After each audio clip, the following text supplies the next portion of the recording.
para todos.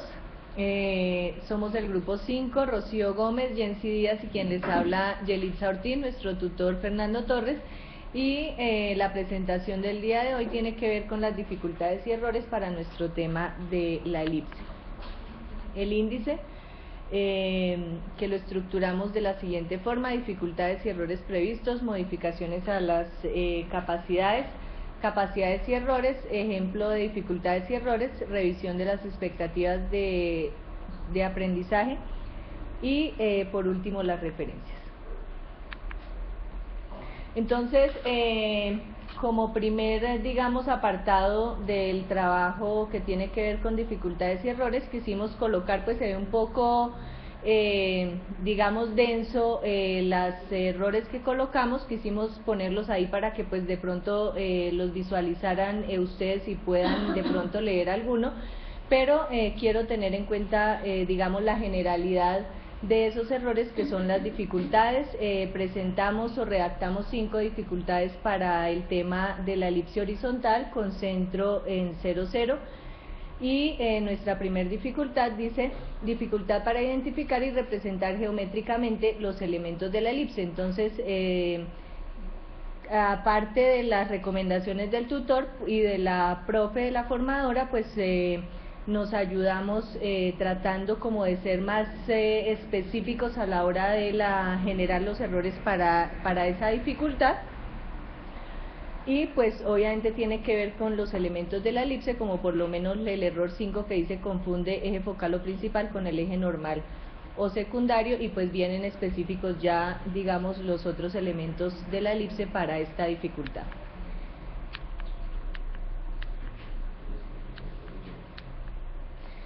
La segunda dificultad que redactamos es la dificultad para medir distancias que caracterizan los elementos de la elipse. Pues acá, como les digo, los errores tienen que ver ya con lo que es mediciones, con el manejo de las unidades de medida y con lo que tiene que ver con rectas y con segmentos de recta.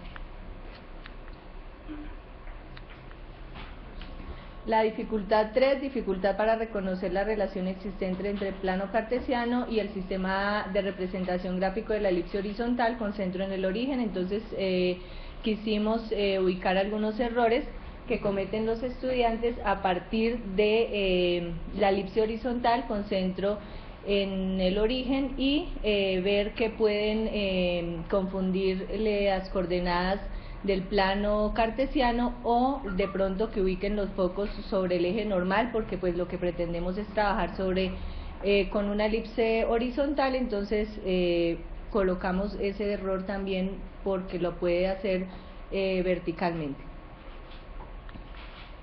La 4, dificultad para interpretar situaciones reales en las que se involucra la representación geométrica de la elipse. En esta dificultad quisimos relacionar errores que tienen que ver ya con situaciones en contexto y donde él pueda interpretar, digamos, erróneamente los elementos de la elipse y pueda equivocadamente tratar de solucionar un problema ubicando mal estos elementos. Y por último, la dificultad número 5, dificultad para hacer traducciones entre los diferentes sistemas de representación, el simbólico y el gráfico de la elipse. En este paquete de errores que pusimos en la diapositiva, quisimos relacionar lo que tiene que ver con la traducción de la ecuación canónica a la representación gráfica, que es la del plano cartesiano, y ver que los elementos pueda confundir, digamos, el estudiante los elementos de la ecuación y no pueda traducirlo o no pueda representar la elipse horizontal en el plano cartesiano. Bueno, algunas modificaciones que le hicimos al trabajo anterior, al 3.1, quisimos poner estas dos capacidades y mostrarles cómo quedaron en el documento que presentamos el día de ayer. Quedaría así: trazar formas elípticas alrededor de 2 puntos fue la capacidad que antes habíamos ubicado, y la que por consejo y mejoras que hicimos al documento quedó: identificar los vértices como los interceptos de la gráfica con los ejes coordenados de una elipse horizontal.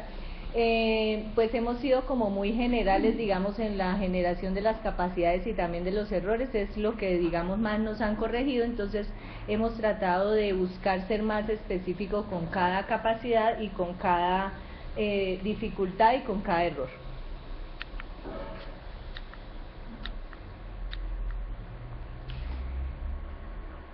Bueno, capacidades y errores. Entonces ya aquí teníamos también, digamos, la dificultad, o no habíamos tenido en cuenta, digamos, el consejo o la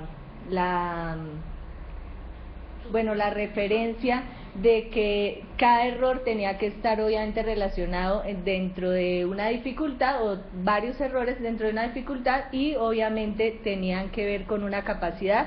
Entonces pues también hicimos ese arreglo en el documento de ahorita. No hay error que no tenga o que no esté relacionado con una capacidad.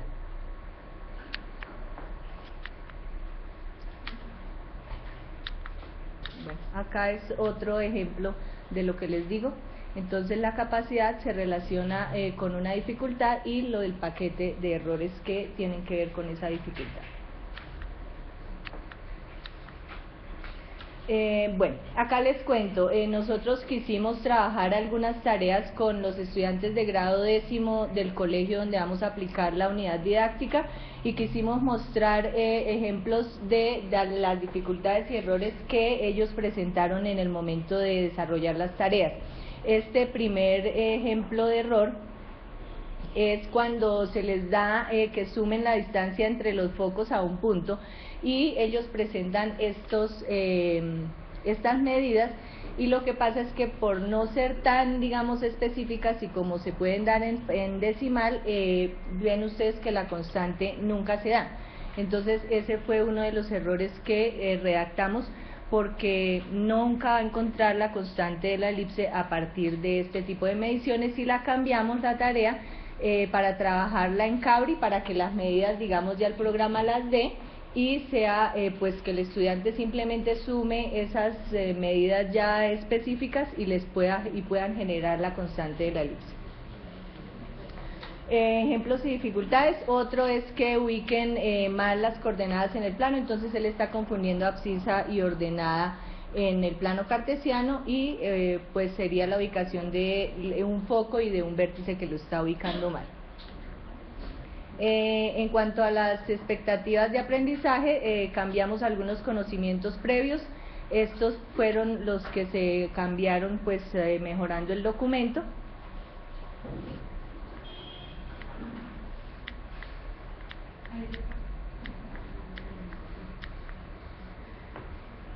Y estas capacidades que por tener nuevo tema, porque incluimos la ecuación canónica, pues generamos estas capacidades. En expectativas de tipo afectivo, cambiamos estas dos: desarrollar interés por representar gráficamente los elementos de la elipse, y mejorar la actitud del estudiante frente a situaciones en contextos matemáticos. No habíamos mostrado el cuadro que relaciona las expectativas de tipo afectivo con las capacidades matemáticas fundamentales, y por eso quisimos ubicarlas en la presentación para que pues vieran el cambio que le hicimos y nuestras referencias. Muchísimas gracias.